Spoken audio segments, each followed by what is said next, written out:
Hey, everybody, welcome back to the Assuminati podcast. Oh, yeah. There we go. Okay, well, this week we are switching it up. We're talking music this time. My favorite subject. Hey. Yeah. I didn't know you were into Bring music, it. Matt. That's interesting. Oh, yeah. I'm into music a little bit. Awesome. Well, then this episode's for you and everybody else out there. But mostly me. But mostly Matt. So, I'm very excited for you. on that topic, we're going to start tackling some of these different decades that we as humanity has somehow made it through. We're going to take it all the way back to the time of our fathers, the 60s. It was a good time for me. 60s. It was a good time for Matt. Amazing Yeah, he was decade. alive, right? Oh, yeah.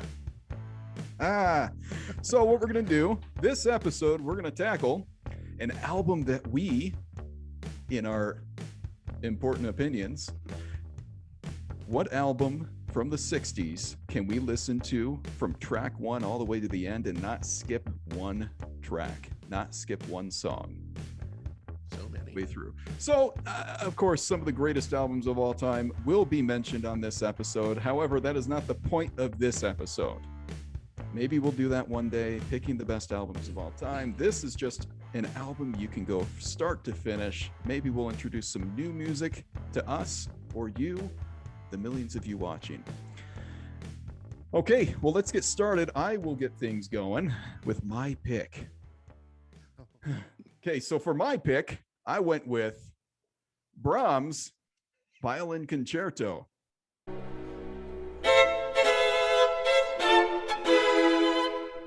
What do you guys think of that pick? I think that's the wrong 60s. Wait, what? We're doing the Yeah, I think you're off by a we're decade. doing the 1960s. I mean, Slightly. a century. Off by a century. Oh, okay. Hey, I tried, honey. I tried. I thought that's what we were preparing for. Okay. Well, good thing I had a plan B. So let's get to that. Oh, I can't wait for this. I've been excited all week for this. The I wanna list- know. The list was so long. It's ridiculous how good this decade is for music. I just happened to land on my dad's all-time favorite band. Not a coincidence, not intentional. This was the album I felt I could listen to start to finish. I went with the grandfathers of hard rock. Okay. I think they've been called the grandfathers or fathers of hard rock, of metal in some They cases. say Led Zeppelin. It is. It's the mighty Led Zeppelin. You need cooling, baby. I'm not fooling.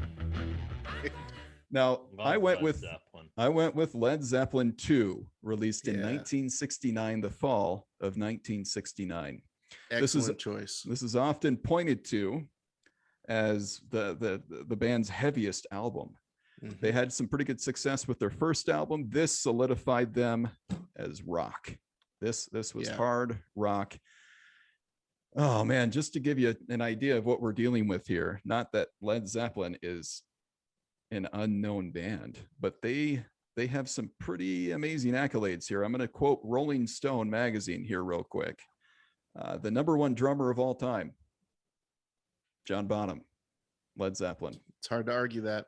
There's always Neil Peart, Keith Moon, and yeah, John Bonham. Yeah, that's a good choice. Your daughter was putting out some pretty good tracks She earlier. was. She was. Yeah, she sounded good. She's right up there. Well, speaking of which, witnessing my daughter sing, Robert Plant was rated as the number 15 singer of all time, and that includes all genres. Yeah. Epic Do you know rock voice. that when he joined, they said he looked like a Greek god. Ooh, Is that right? I didn't know that. I Yeah. think he still does. And before Robert Yeah. Plant joined, Terry Reid passed on joining the band. I did not know that. He had a chance. Whoa. Interesting. Man, there's all sorts of stories like that out there, isn't there? People who could have had glory, but maybe it I wouldn't have been bet he successful. regretted it. He went on to be a solo artist. Yeah. I don't know. The mix of the okay, so I'll just say this about that, and I'm not taking your I hope I'm not taking your thunder here, Brandon, but Okay. if maybe you were going to mention this stuff, but I think the thing that I love about Led Zeppelin, okay, so I'll just say that this was on my list to kind of whittle these down. Okay, Led Zeppelin 2 specifically. But it's just the perfect mix, okay, of the driving bass line on almost every song, mixed with an amazing guitarist, okay, one of the best ever, mixed with the best singer on the planet, mixed with those drums, and there's just no repeating that band and that era, those songs, those mixes, everything about that. I agree 100% with you. I could pop in this album at any moment and listen from start to finish and on not this one skip one track and not skip a song. Yeah. Third rated guitarist of all time behind Clapton and Hendrix is Jimmy Page. Yeah. And then you've got the unsung hero of the band, John Paul Jones. John Paul Jones, who was, yeah, I believe, absolutely rated as the number 14 bassist of all time. And that's a conservative estimate there. You know, and he's a all around talented guy too. I mean, he plays everything, not just the bass, but he'll play keyboards sometimes. He'll play guitar sometimes. Mandolin. Sometimes he'll be on the mandolin. Yep, Yep. and he'll be, you know, playing the. I think he played the recorder in Stairway to Heaven. I could be wrong about that, I but think I'm pretty sure. You know, I'm That's pretty sure awesome. that's John Paul Jones. He's Man. amazing. You know, that's not his real name. John Paul Jones. Yeah. Yeah, it's what is it, Robert? John Baldwin. Help me out. John Baldwin. Huh? John Baldwin. Is he one of the 15 Baldwin brothers? What the heck? He could be. Wow. Maybe it's, But John there's some relation. Paul's been tapped for many other projects, some with Yeah. Dave Grohl, some with some of our other heroes out there. So he's recognized within the music community as a major player, as an icon. Yeah. Now this album, Led Zeppelin 2, it's a bigger deal than people think. So yes, people point to it as your quintessential heavy metal, early heavy metal band. The next year, Black Sabbath came out with their big album with War Pigs and all those other hits. So this album really started a revolution. It knocked off Abbey Road from number 1.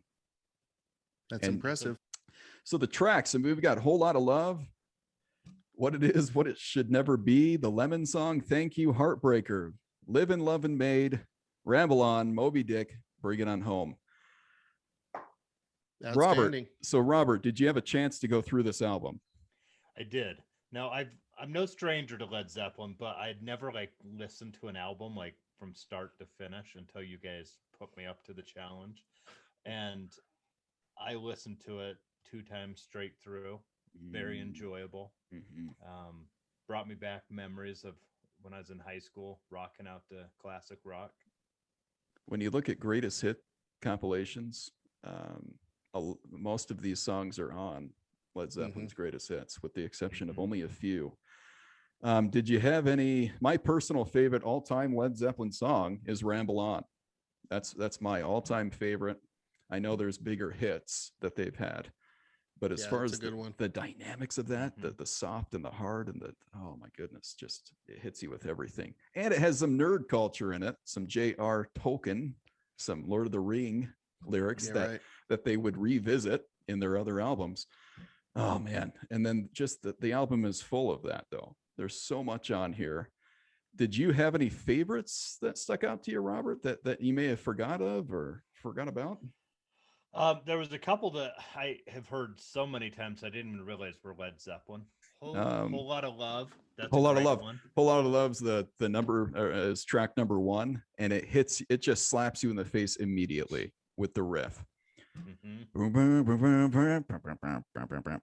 so good, so good. Ooh, do that again. You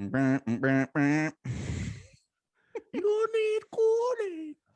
Maybe I'm not fooling. Yeah. And then some of these stuff. people forget, hey, I've heard that song a million times. I just can't remember what the title of the song is. This album's full of them. Like Livin', Lovin' Maid. I didn't know this until this week. They hated that song.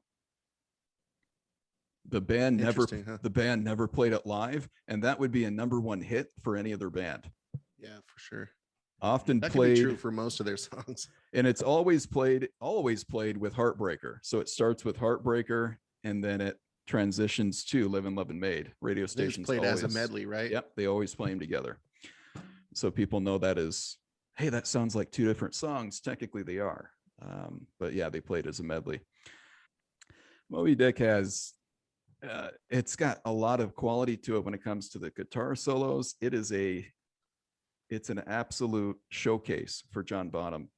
Yeah, for sure. He uses his hands half the time. If you want to know, if you want just a taste of his greatness, go listen to that track. That's an often skipped track just because it doesn't have words. Bring It On Home, you hear Willie Dixon at the beginning, so it's not the band, but then they put their spin on it about 30 seconds into the track. So were there any tracks that you weren't feeling, Robert? Do you remember any that you kind of said, oh, that was good, but I think I'll skip that next time? No, I just listened to it straight through. Like, it was awesome. Yes. And I happened to be working at the time and like just doing my thing, and like it made work much more pleasant. I do the same. I'll throw something on the turntable. I've got Zeppelin 4 on the turntable ready to go. I need to get Zeppelin 2 on vinyl so I can really jam out on maybe the end of a work day. Okay, well, I'm super passionate about this album. I had such a tough time getting rid of the others on my list. Maybe we'll do an honorable mention at the end of the episode, just so I don't ruin what is about to come. Sounds good. Okay, well, that was my pick. Thank you for listening. Thank you for attending my TED Talk. Okay. Very good choice, Brandon.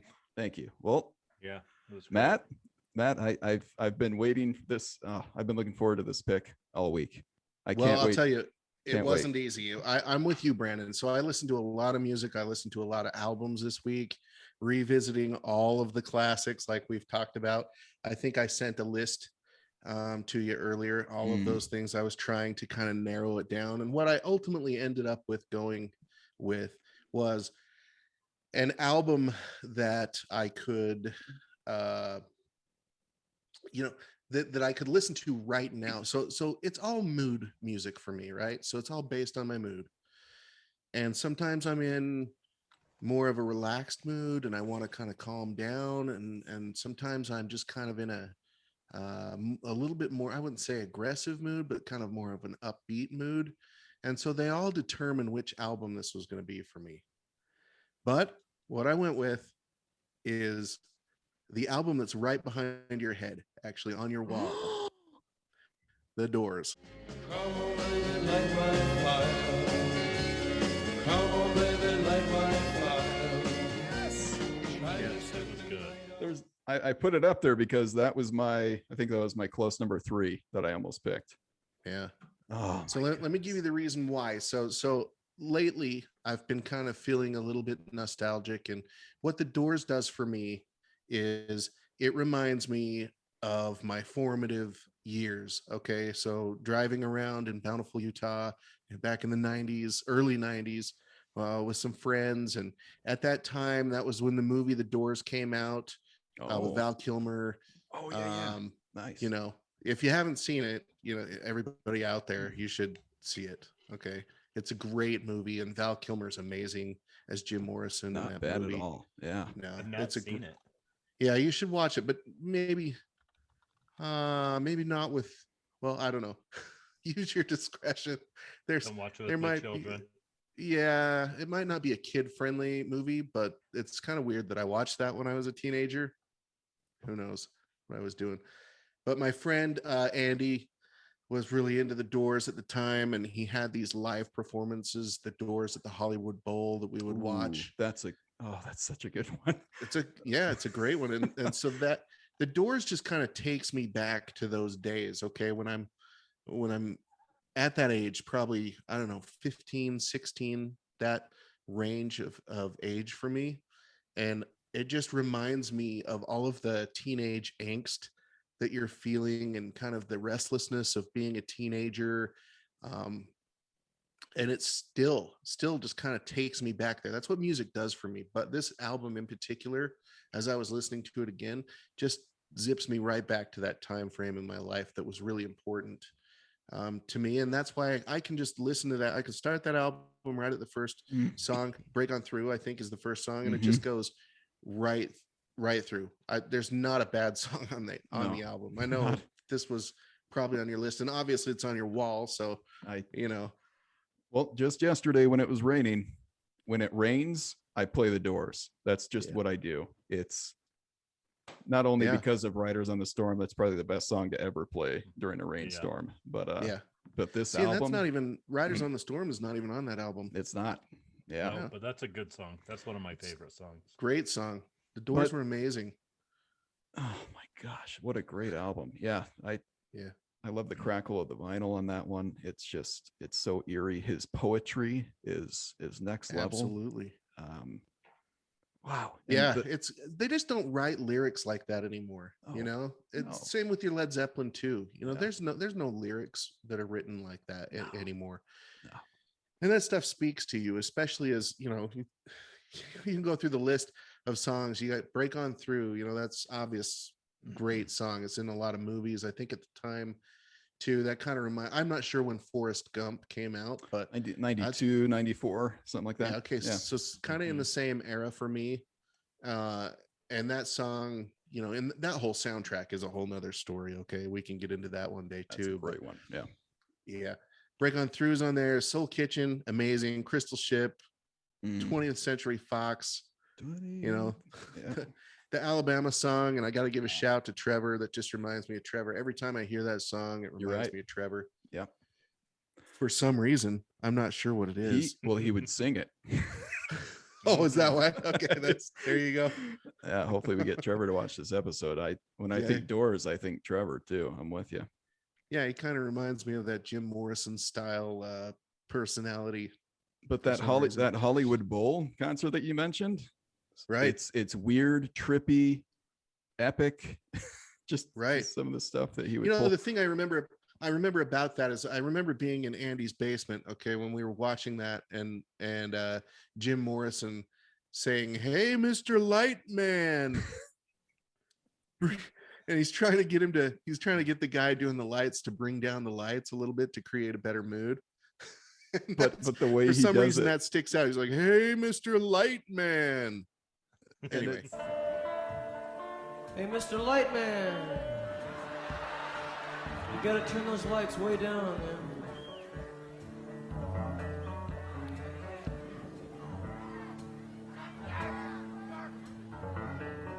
Hey, I'm not kidding. You gotta turn the lights down. if you go and watch the show or watch the performance, you'll see what I'm talking about. It's just classic Jim Morrison. And I mean, Robbie Krieger, you know, Ray Manzarek, those guys are just amazing musicians. I'm glad you mentioned them. I mean, Jim Morrison, of course, gets all the hype, all the attention, but that band is so talented.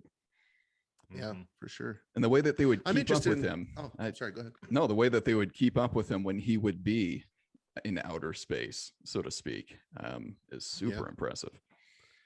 Do you know one thing? Okay, so one thing I learned about this album, kind of going into it, is I didn't realize for the longest time I thought Jim Morrison was the guy that wrote "Light My Fire" lyrics. Okay. It was Robbie Krieger. Oh, I did not know that. I didn't either. Hmm. That's kind of a deep song. That's great. Yeah, interesting, huh? I guess you just assume. You know what happens when Yeah. you assume. Oh. But I'm I- interested in hearing Robert's take on this. Did you have? Well, what was your first impression as you went through this album? Well, I love this album. I mean, most of the songs I'd heard before, listened, but just everything on the album, it just flowed really well. Out of the two, it was my favorite album. Nice. And I think that's saying a lot because Zeppelin was really good. Yeah. But there was just some songs on there that was like, man, I remember cruising around in my topless GMC Jimmy back in the 90s while I was in high school, and it was in 80s, and I'd have just blaring classic rock. And a lot of those songs were ones that were, you know, going as I cruised down the road. Wow. You think about what was happening. Was this 66 or 67 when this came out? I I'll want have to to look it up. 67. 60. I think it's 67. Let's see. Yeah, I'd have to Oh, look it up too. Let me look it up real quick. It was their debut album, though. This Yeah. was their very first effort. This Amazing. has to go down as top 5 best debut albums, and that'll Yeah, be another absolutely. episode that we do. And I think this album will make another appearance. I can't believe the quality on your first attempt that we Yeah. have on this album. Mm-hmm. Oh, and you're right, Robert. I mean, it's definitely the more interesting, intriguing album. This is one of my favorite albums on road trips, where you just listen to it straight through. You're driving through the desert, listening to that poetry. 67, by the way. It Okay, was a 1967 release. So think about what was happening in 67. You had, I mean, who was the biggest band in the world? You got the Beatles, Stones, Beach Boys, the Who. Right. So when you have something like this come along, I mean, this was very, what's the word I'm looking for? Unique. Unique might be Super, a word. Yeah. Super unique. Yeah.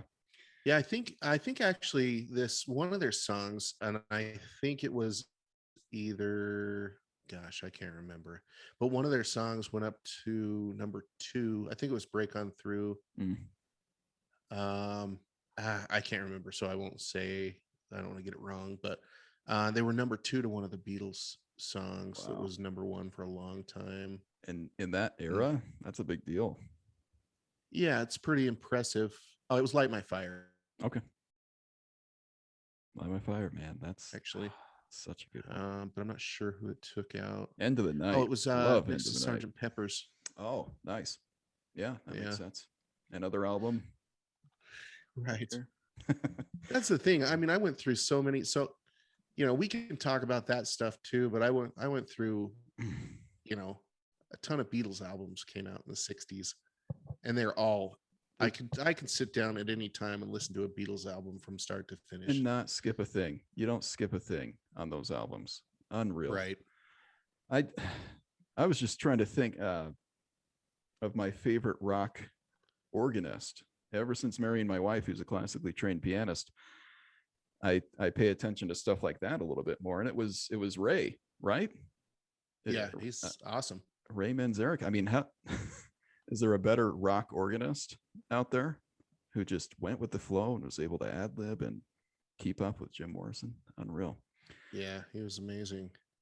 Well, the Doors recorded their album start to finish in 6 days. 6 days. Yeah. And it was on a 4-track recorder. Dang. Yeah, they just lit up some doobies and went start to finish. That's true story. Those guys were driven, motivated, and they did it, Lit. Zeppelin was known for doing that. I don't think they did it in 6 days though. That's impressive. No, they did it in 6 days. And Robbie Krieger, before he became a member of the Doors, didn't play a guitar. He didn't know how. What? Look it up. Are you kidding me? Yeah. It's good stuff, huh? What a great album that is. I can't. I'm not disappointed one bit. Did you have any guesses as to what I was going to pick? No. So, well, yeah. I mean, I thought you would pick one of the ones that, I mean, because we've always been kind of on the same page musically, for that stuff. So I knew it was going to be one. I was kind of worried that I was going to pick the same thing, so I tried to, that kind of factored into my decision too. So, well, I went back and forth on Pet Sounds, for example, and I went back and forth on Moody Blues. Bro, both. I know. See, I know. Oh, I'm telling you, we're on the same page where that's concerned. So I thought about, Days of Future Past. What did I text you, Robert? What did I text you, Robert? What did I ask you? Hold on. I was like, Robert, did he pick this one? Because I think I'm gonna pick it. Yeah. It was Moody Blues. Yeah. I was like, did he pick Moody Blues? Because I was ready to pick it. Which album though? It was Days of Future Past. I have so much respect for that album. The makeup of it. I think he worked with the London Orchestra on that. The Moody Blues. It's an orchestral masterpiece in my mind. It sure is. Yep. And it has themes throughout. I talked to my wife about this. You can hear themes of Tuesday Afternoon and Nights in White Satin throughout the album. Yeah, it's so cool. Consistent. It's so amazing. Cool. And the poetry. It's kind of the same with In Search of the Lost Chord. Yeah. I kind of went back and forth on that one because sometimes I'm more in the mood for that one as opposed to Days of Future Past. But Days of Future Past is, epic. But So Robert, did you get a chance to listen to any other albums from the 60s? Any that Yeah, struck I pulled you? out some Johnny Cash. Oh, Yeah. Yeah. was it the Folsom Well, Prison? Folsom Prison. Yeah. Yeah. Folsom Prison. Okay. That was on my list. I hear the train coming, it's rolling around the bend, and I ain't seen the sunshine since I don't know when. I'm stuck in Folsom Prison, and time keeps dragging on. The environment alone makes that interesting. Are you kidding me? Oh, Yep. you want First to talk? time. You want to talk about the baddest concert of all time? That might be it. I mean, just Yeah. you're right there rocking out with Prisoners. Come on, singing Yeah, about that's killing people. legit. Shot a man in Reno. Yeah. Come on. Yep. Yeah. Johnny Cash is by far my all-time favorite artist. out Okay. there. Yeah. It's hard to. We could do a disagree Johnny with Cash that. episode. Yeah. Yeah. So he's good, and I like him because he really level setted country music. He was the reason country music got good. Okay. Absolutely. Okay. So it's good, and he also has a very checkered past, so I Oh, kind of like that. yeah. But my favorite song that he sings is not even his, and it wasn't in the 60s, but he redid a 9-inch Nails Yeah. song, I hurt. Yeah. and his version of that is so much better than the original. Yeah. Okay. Doesn't It's hold a awesome. candle to Trent Reznor's. So I love it. I love that song. I love his rendition. mhm. Right before he died, Yep. he was still putting out hits. He still had that street cred. I totally agree. Another country album that I stumbled upon, thanks to my cousin Stephanie, shout out. Patsy Cline had a really good album. Crazy, earlier in the Yeah. 60s. Willie Nelson good wrote one. half the songs, but she still produced. Yeah. I really gained a lot of respect for that. Any other albums you stumbled upon that you have more respect for now that you listen to them start to finish? Well, I'll just say thank you for having me listen to the Mhm. Doors and Led Zeppelin Welcome. from front to back. I'm gonna have to do more of that, where I just put on an album and listen to it, because normally I just throw on Pandora and put in an artist I like and just have a conglomeration of anything, and that's great. But I think it's kind of cool to have the same artist just the whole way through. Because especially Yeah. back in the 60s, 70s, Matt backed me up. They crafted these albums to be played Right. start to finish. And it's almost to where you need to actually get the vinyl and listen to it all the way through, because if you try to listen digitally, like if you go on to whatever Spotify or whatever, then they kind of cut those songs at a certain point, if you listen carefully, to where on the albums they flow into each other and they kind of talk to the next song, right? And they kind of are almost introducing the next song as they get to the end of their song, the current song that they're on. And so it's almost like you have to listen to it Amen. in the vinyl platform, or even tapes if you're a 90s kid like me. Yeah. Well, but these days with even CDs, you feel the skip, it's Little not the bit. same Mhm. as listening to it from start to finish, because that's exactly how they were meant to be played. Like Pet Sounds, for example, Mm, is a really good example of that. yeah. All the Beatles albums are a good example of that. Abbey Road specifically, The B-side you of can't Abbey really listen Road. to that.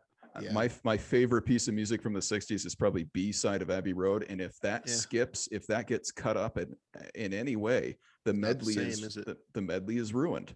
The experience Yeah. is ruined. I'm totally with you. And then Sergeant Pepper as a whole, Yep. same thing. You got to play it from start to finish. That's awesome.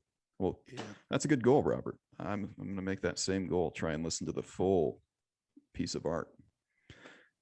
I stumbled upon, thanks to my neighbor Jason, shout out, dude is super deep with his music. He knows his stuff. He pointed out Van Morrison's Astral Weeks. Yeah, that's a And good album. I had never listened to it start to finish. You think Van Morrison, you think Brown Eyed Girl, you think all these other hits that came later. That would have been a great album to put on when it was raining. It had that cool vibe to it. And I plan on doing some more work on that album. Dylan's Highway 61. Man, Well, so say many. it. I'm waiting for you to mention one of my Okay, favorite albums. The one I thought you would pick, I was Let's hear it. thinking, okay, this guy is either going to pick Smiley Smile or Pet Sounds from Beach Boys, or he was going to go music from the Big Pink by the band. Oh yeah, that was the one. That's it. So I was going Okay. back. I was going back and forth on music from Big Pink, because that the band obviously speaks to me. That's my kind of music from start to finish. Levon Helm, the way he sings and the way it just speaks to my soul. It's so good. It's amazing stuff. So I was going back and forth, but I thought you'd think I'd pick that. So Yep. I was playing chess with you Mhm. in my head, and I was thinking, okay, Brandon's gonna think that I'm gonna pick that one, so I didn't. Awesome. What a beautiful game. That's so fun. Yeah. Chess, not checkers. Yeah, man. Because it's such a That's great, a great album. album, I though. listened to that start to finish this morning because I thought you'd pick it, and I rediscovered Chest Fever. That Oh song. yeah, that's excellent. I'm huh? like, oh, of Your wife course would probably that get a one. kick out of that one. I love that song. I forgot all about it. And that was Yeah, the name of their house that they recorded the album in. Is that the story behind that album? Big Pink. Big Pink is where they recorded their house in Okay. upstate New York. Okay. Yeah, next to Woodstock, I think, somewhere in that area. Somewhere. Yeah. Upstate. It's New where York. the Levon Helm studios are now. Oh, cool. Is that where they hold the Levon's dead workshops? and gone, but that yeah, where exactly. They hold the workshops up there. That's cool. I mean, there's so many others we haven't even mentioned. Yeah. It's such a crime. Yeah. There's Well, just the 60s was a really good era for music. Like It's- some of the, I mean, there's a lot of songs I listened to about the 60s just this week to kind of check it out. And I honestly thought they were like 70s, 80s songs before I was actually searching for 60s music. wow. Okay. Yeah, it's amazing how much it's like the highest concentration of amazing, epically life-altering music all in one decade, right? So let me tell you my one that was surprising. Okay, Yeah. I was not a fan really, and never really have been a huge fan of the Rolling Stones, Okay. but and the thing that kind of piqued my interest in this album was I was trying to learn that song that we talked about, the You Can't Always Get What You Want. Mhm. So I went back and listened to Let It Bleed from start to finish, and I forgot how epic some of those songs are on that album. So good. And So, I mean, you want to talk about the most used songs in 60s, 70s movies set in the 60s and 70s. You hear Stones every single time, CCR and Stones, I think, in that Vietnam era. yeah. Because, it's such a. Well, you got Gimme Shelter, Mm. You got Let It Bleed, you got Midnight Rambler. Ooh. Okay, so if you haven't listened to that song in a long time, go back and listen to I that. have to. I got to revisit. That's life altering. Okay, and then you got the classics, Monkey Man, and then I think it ends with You Can't Always Get What You Want. Good, Yeah. excellent album from start to finish. So that was my runner up. That was the one that kind of I went That one- back and was kind of surprising to me. That was it. That was the runner up. That's great. So today we listened to the 60s music, and Matt and Brandon both challenged me as a noob to listening to albums all the way through to just take a couple of their favorite albums and listen to them straight through. So Brandon sent me Zeppelin 2 to listen to. It was really good. Matt sent me The Doors, and I gained a whole new appreciation for just listening to the album straight through. I'm gonna have to do that more often. But really, it was really impressive. And I have to say, The Doors was probably my favorite album, but both were very good. Very impressed by the choice of music that you guys put out. And so, really appreciate it. And that's a wrap. Well, we look forward to doing the next episode, the next decade of the 70s. That's coming next. And that's going to be another battle. That's going to be pretty tough. What was fun is I put a little poll on my Facebook page a couple days ago. I think you guys liked it or saw it at least. Yeah, and I saw it. And I was introduced to some albums I had to go back and look up and revisit. I think we'll do the same thing for the 70s. We'll hear from the people. What's a 70s album you can listen to start to finish and not skip one song? Yeah. Thanks for listening. Yes, And Scallywags. don't forget to like and subscribe. And don't forget to like and subscribe If you like this podcast, please share it with your friends. if you have them. If you have them. There's millions of you listening. Share. Yeah. Matt, play us out. All right.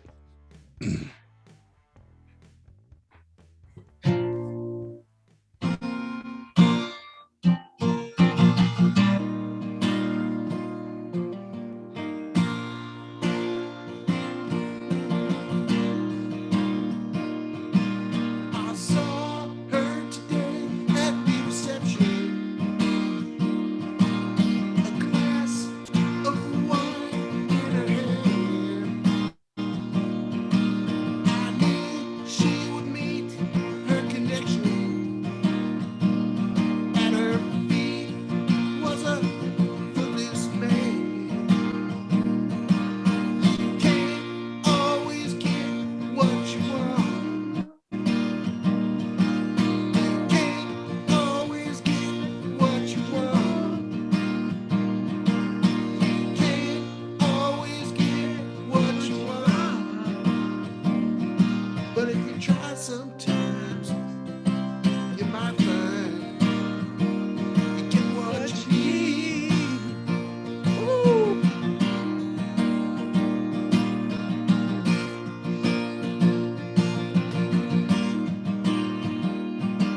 I went down to the demonstration to get my fair share of abuse. Saying we're gonna vent our frustrations. If we don't, gonna blow a 50 in views. Sing it to me. You can't always get what you want. You can't always get what you want. You can't always get what you want. But if you try sometime, you might find you get what you need.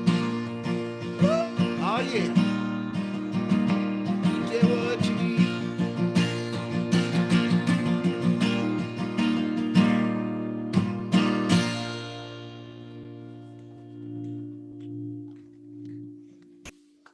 Ah, that's what I'm talking about. The golf clap. We got I what we almost got needed. my shirt off with that one. Got what we needed. Hey, Uncle Bobby, easy. Settle down. Settle down. Keep your shirt on, Robert. Oh, how have those guys not died yet?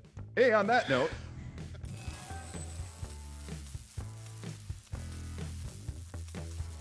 cool. Is that the real Paul or is that the fake Paul? There's our conspiracy. Paul's dead. There's our conspiracy for this episode. Robert, you're gonna I make write your all my good songs in the shower, and that's where Okay. they stay. all right. Do you wash your lettuce in the shower too? Oh, I watch everything in the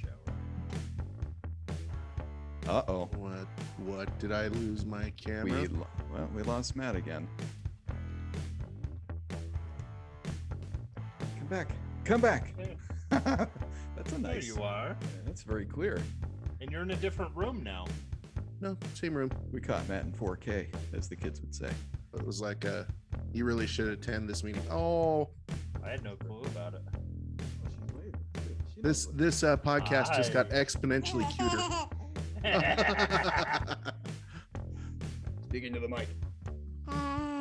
Oh, what do you got to say? Hello. Look at all that. What a cutie. That's awesome. I don't know where you came from. A winner? Is that? Winner, chicken dinner. And we get all excited. Robert claps his hands and does a belly dance. Give it, and then he gives us like a ooh, yeah. Okay. Okay. The time to hesitate is through. No time to wallow in the mire. Try now, we can only lose. Come on, Robert. Sing it. I don't know the words to this song, but it's really good. Get what you want. This is what I sing to my family all the time. You can't always get what you want. That was really good. Thanks, guys. That was good. Thanks for adding to it. That was really good.